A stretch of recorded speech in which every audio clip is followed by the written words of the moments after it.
Now, the last reader before I read is Lindell Sandlin. Now, I haven't seen Lindell. I don't know where she is. She might have to appear out of the ether.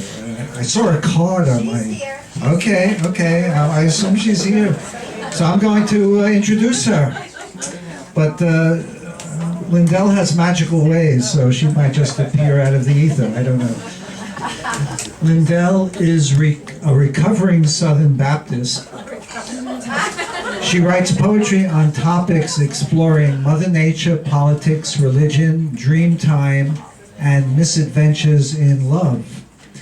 Lindell comes from a theater background where she has been an actor, singer, director, producer, and prop mistress. These days, she is a Zen Taoist shaman, who is searching for a dragon to teach her how to write more dragon songs. Lindell calls her portion of the evening, Lest We Forget. I'm honored to present Lindell Sandlin.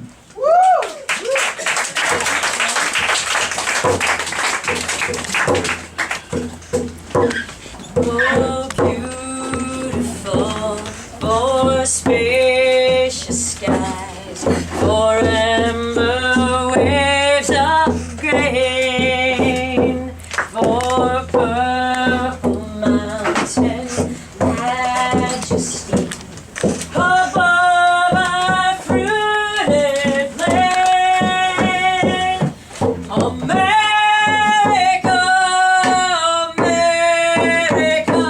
God shed His grace on thee, and crown thy good with brotherhood from sea to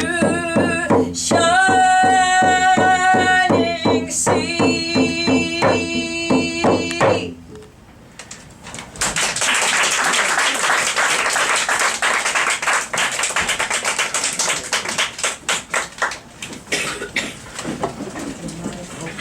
America's Beatitudes. In walls we trust. Once upon a time, about 500 years or so ago, European immigrants arrived with their king's flags unfurled. They came seeking to live as free people in what they deemed the New World. When they landed, they found no walls, not a single one. Everyone here lived free, 'neath the spacious skies and sun. When the residents of these lands, who lived as one with beast and bird, made peace treaties with other tribes for their children's sake, they kept their word. They needed no walls, none between their nations, for they honored Mother Earth and those they called all our relations. White illegal aliens came seeking asylum, so they said, from religious persecution, yet many natives who did not convert to the Christian God met a violent execution.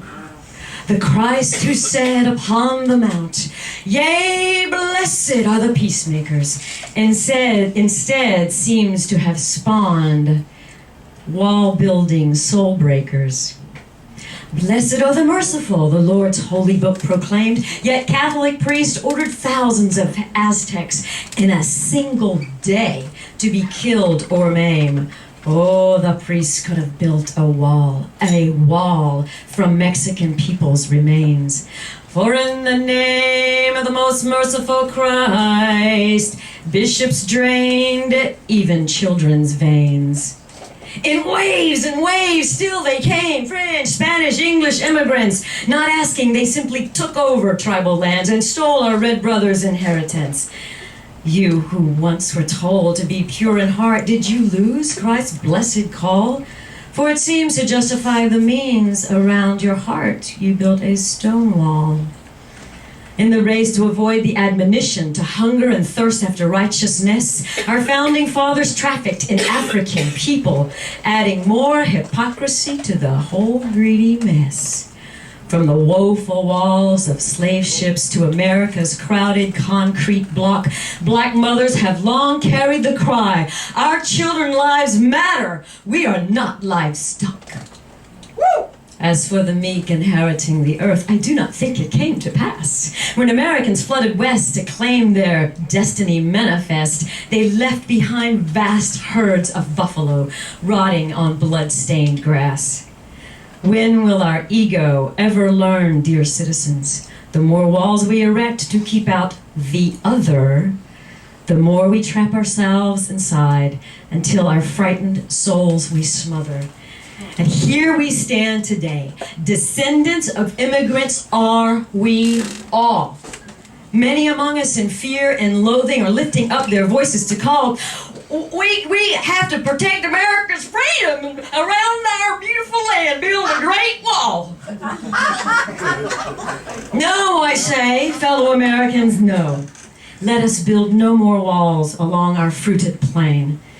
Instead, let us open our hearts, tear down our walls, and live in the land of the free again.